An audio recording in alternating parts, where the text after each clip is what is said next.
Satnam. So, why do we meditate? Simply so that we can deal with the neurotic behavior that is not just around us, but more importantly, within us.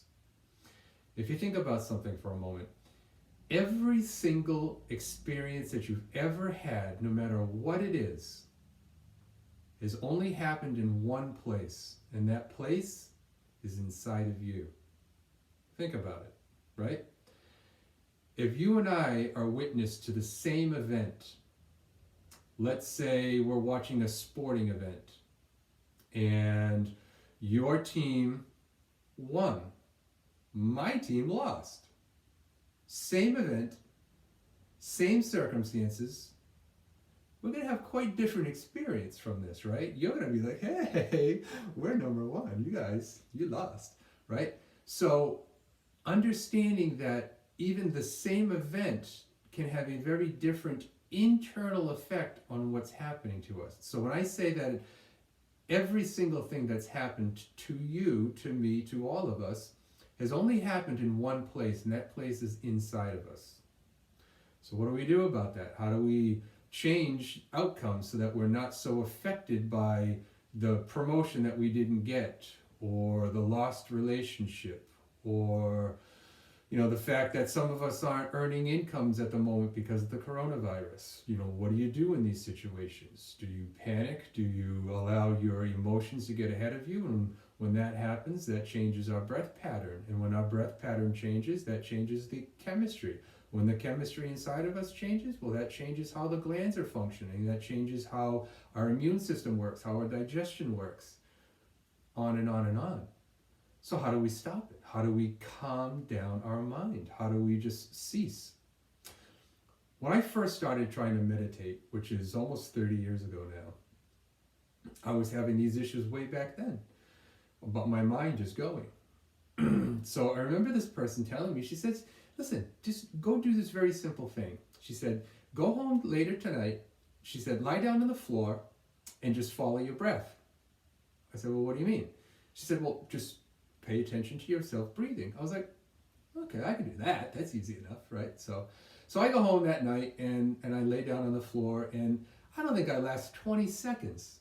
And I'm like, this is horrible. My mind is more active, not less active. How is this working? Next time I saw her, I'm like, that was horrible. What did you tell me to do that for? I said, all I was doing was just thinking more and more and more. And it was like one of those commercials where you see like 1,000 images, right? Just boom, boom, boom, boom, boom, boom, boom, boom. I was like, I couldn't shut it down. So she starts giggling at me, and she said, all you were doing was paying attention to what was already circulating in the back of the mind. She said, but what you were doing is you were just starting to pay attention to it. She said, that's going on and on and on all the time. Now you're just aware that it was going on, and there was the difference. I was like, oh, now I understand. So what is meditation? Meditation is singular, focused attention. Meditation is not quieting your mind so that you stay in this peaceful, nirvanic state, right? You're not going to be, walking around the airport handing out flowers to everybody. This is not what meditation is. Meditation is allowing yourself to be in control of what you're thinking. How about that? Control of what you're thinking. There's all kinds of techniques that you can do in order to have that happen. There are some very powerful meditations that you can do that require quite a bit of physical work, which I showed you one, where you come up like this, where your arms are up at 60 degrees with your palms bent. This induces the parasympathetic nervous system response. You breathe in a very particular pattern to have a very physiological effect. And I can assure you, if you do this, and you do this with your full intent, you're not going to be thinking about much else besides, oh my God, when is this going to be over? So we call yoga or meditation a practice. Why do we call it a practice?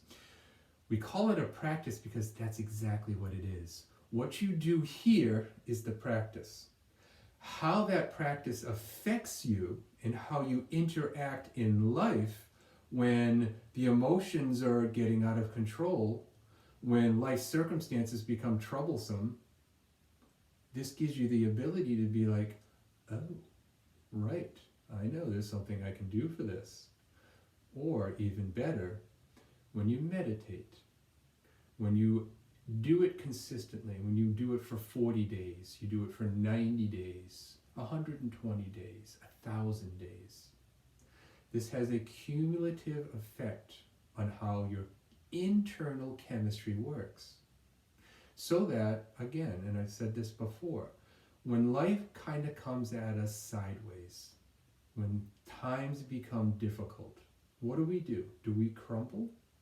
Do we just give up? No. The yogis have a saying that we don't allow the adversities of life to bury us. We don't allow the divorce, the broken leg, the coronavirus to just smother us. No.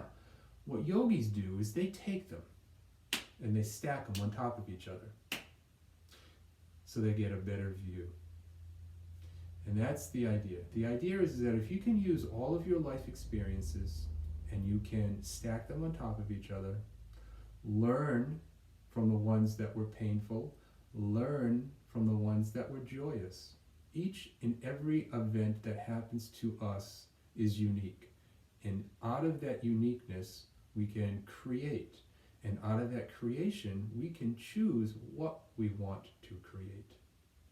So again, we meditate so that we can manage life in a more efficient way. That's all. Make it more convenient for you. There's already a couple of posts on here with some different meditations. Try them. I am going to be adding much more. And any suggestions that you have, something that you're very particular about working on, because one of the beautiful things about Kundalini Yoga is it's almost prescriptive. And I don't mean it's a cure, but it's almost prescriptive. So if you're angry, well, there's something to do for that. If you're depressed, we have something for that. If you're anxious, we can do something like that. If you're looking for mind focus, there's things that we can do for that. Pretty much anything that you can come up with that's bothersome to you, there's a solution for it through meditation. So, Mind Sense was born out of the teachings that I received through Kundalini Yoga. These are the teachings that I will be sharing. These are the teachings that I hope start to become part of a regular routine in your life. Please feel free to reach out to me. I look forward to your questions and your comments. More to come. Satnam.